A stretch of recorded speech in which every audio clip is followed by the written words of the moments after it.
प्यारे बच्चों, स्वागत आपका अध्याय 3 घन और घनमूल के प्रश्नावली क्वेश्चन संख्या 3 पर, जिसमें कह रहा है कि निम्नलिखित में से कौन सी संख्याएं पूर्ण संख्या को हमको पूर्ण घन के रूप में पता करना है, तो उसके पहले दी गई संख्या का हम अभाज्य गुणनखंड करते हैं।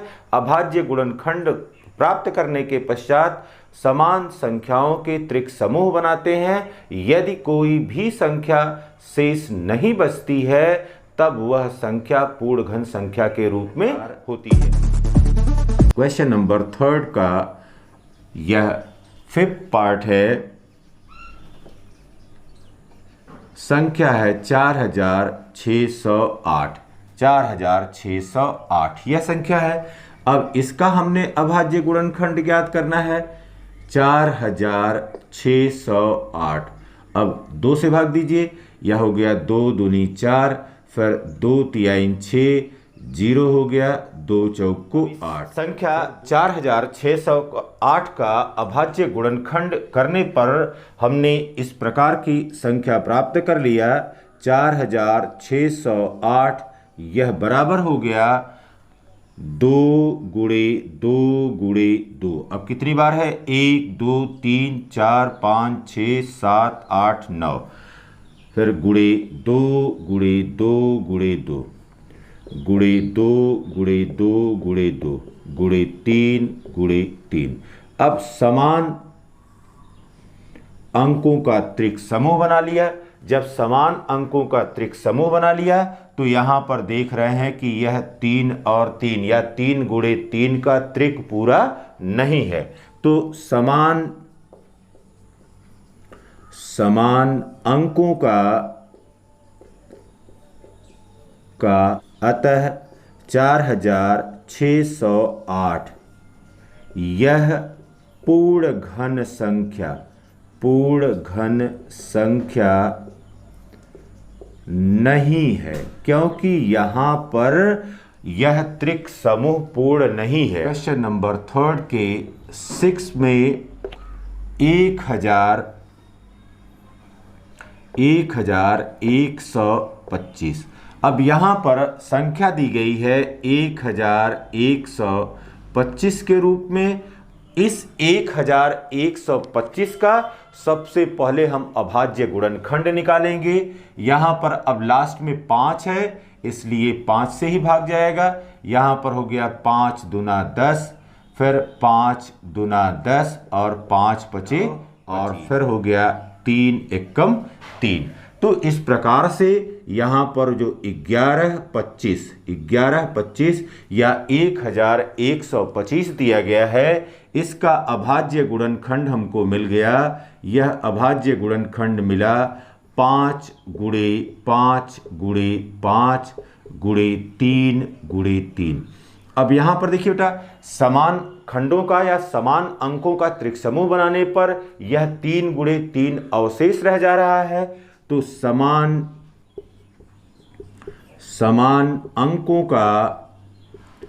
अंकों का त्रिक समूह बनाने पर अतः संख्या 1125 यह पूर्ण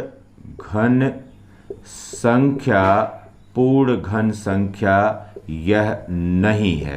तो इस प्रकार से इसका यह परिणाम प्राप्त। इस प्रश्नावली के और इस प्रश्न के बहुत से भागों का अभाज्य गुणनखंड किस प्रकार से किया जाता है, इसके संबंध में आपको बता चुके हैं, और किस प्रकार से संख्याओं का समान संख्याओं का त्रिक समूह बनाया जाता है उसके संबंध में भी बता चुके हैं। इसलिए इन दोनों भागों का हमने यहाँ पर अभाज्य गुणनखंड लिख लिया है।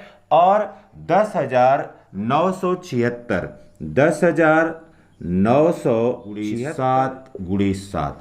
अब समान खंडों का यहाँ पर त्रिक समूह बना लें, या समान अंकों का त्रिक समूह बना लिया। यहाँ पर अब 2 गुणे 2 इसका हमको त्रिक समूह पूरा नहीं मिल रहा है। तो यहाँ पर आप लिखेंगे अंक 2 गुणे 2 का त्रिक समूह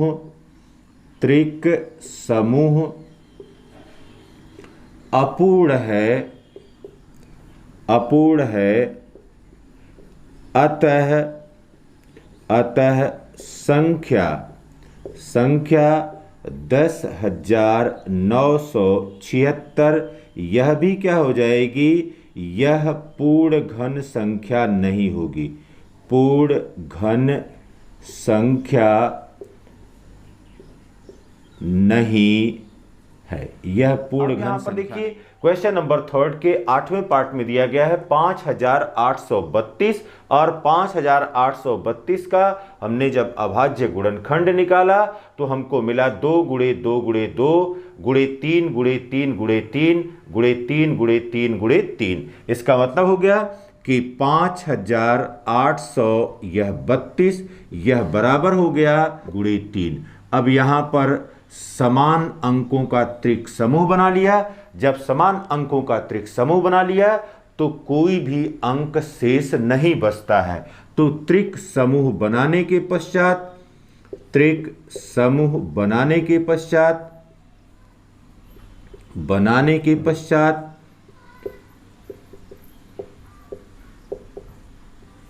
कोई भी अंक शेष नहीं है, कोई भी अंक शेष नहीं है। अतः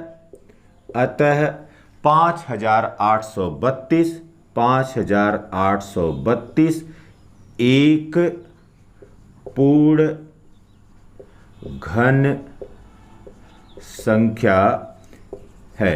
तो इन प्रक्रियाओं का प्रयोग करके आप किसी भी संख्या का पता कर सकते हैं कि दी गई संख्या पूर्ण घन संख्या है कि नहीं। Have a nice day.